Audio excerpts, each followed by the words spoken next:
Well guys, I'm back from my stay in the YouTube gulag for a video they didn't like that you can see on BitChute or Rumble, but my god has the shit been hitting the fan while I've been gone. Obviously, we now know the media and Tory MPs have successfully performed their second coup in 5 months and removed another Prime Minister from office. This, to be honest, was hardly ever in doubt, but something we must stop is the false narrative being pushed about it. Of course, I'm talking about the media racks running around blaming some lame duck Prime Minister for the current shit show we're in, despite her being in office for what, just 44 days? I've burped up stuff better than this. As bad as Liz Truss was, and she was bad, we cannot let them blame the situation we're in on her. In fact, I'd say it had almost bugger all to do with her, let's be honest. Yes, her mini-budget wasn't liked by the media, but the financial market reaction to it was in my mind designed to happen. As some might know, a shitload of bets, or put options as I think they're called, were put on the pound, falling before she even took office. This means a lot of people stood to make a lot of money from crashing the market, and considering how easily the media is bought and paid for these days, their reaction to it could easily trigger the markets to shit the bed like they did. I mean, all media outlets went straight out of the gate against tax cuts like they're a bad thing or something, when the second they're gone, the media moaned about the tax rises that are now coming. The public naturally brought into the media fury, with people literally moaning that Liz Truss gave them a tax cut because the top earners also got one. It was pure insanity, and the sort of insanity that, if you ask me, was pre-planned to send the markets into the shit. It's all part of the plan.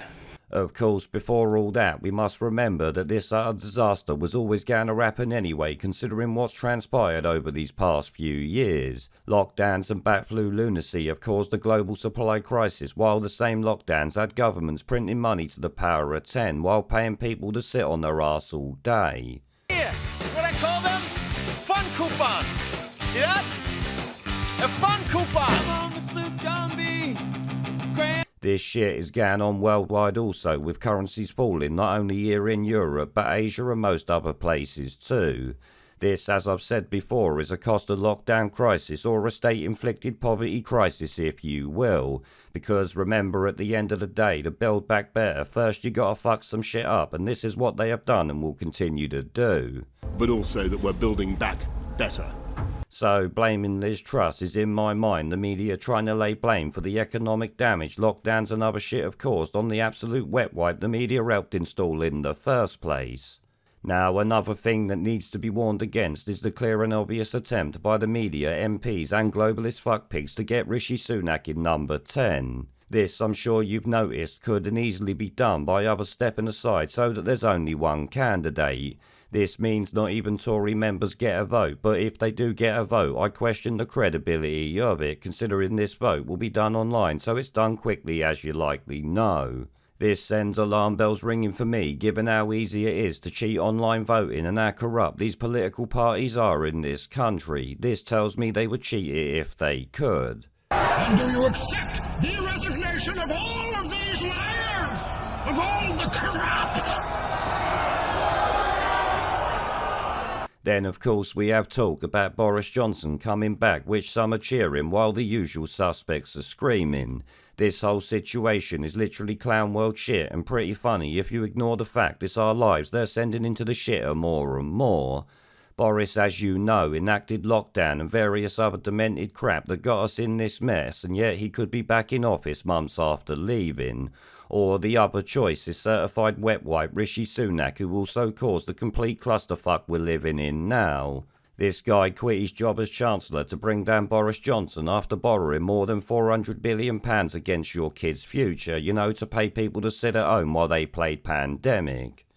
I am today announcing a combination of measures unprecedented for a government of this nation.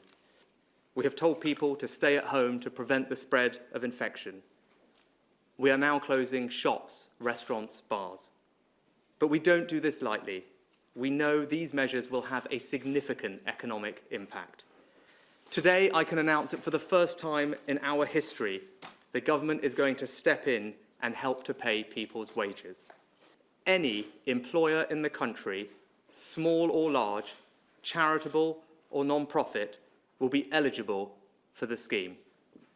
Employers will be able to contact HMRC for a grant to cover most of the wages of people who are not working but are furloughed and kept on payroll rather than being laid off. Government grants will cover 80% of the salary of retained workers up to a total of £2,500 a month. That's just above the median income. I am placing no limit on the amount of funding available for the scheme. We will pay grants to support as many jobs as necessary. This is literally clown country, or it is when you look at these idiots anyway.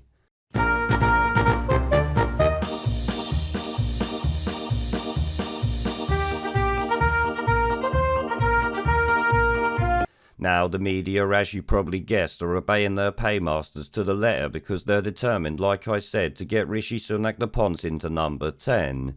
This is why you will have noticed the media blitz on blaming that brain-dead idiot Liz Truss for shit Rishi Sunak did, alongside obviously Boris Johnson.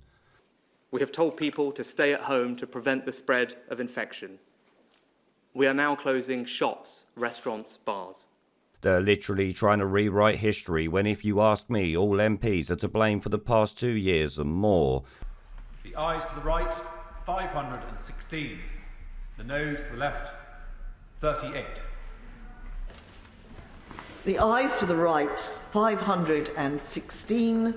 The noes to the left, 38. The ayes have it. The ayes have it. Unlock. Rishi Sunak, Boris Johnson and the rest of that cabinet are just more to blame than the others, and this must always be remembered.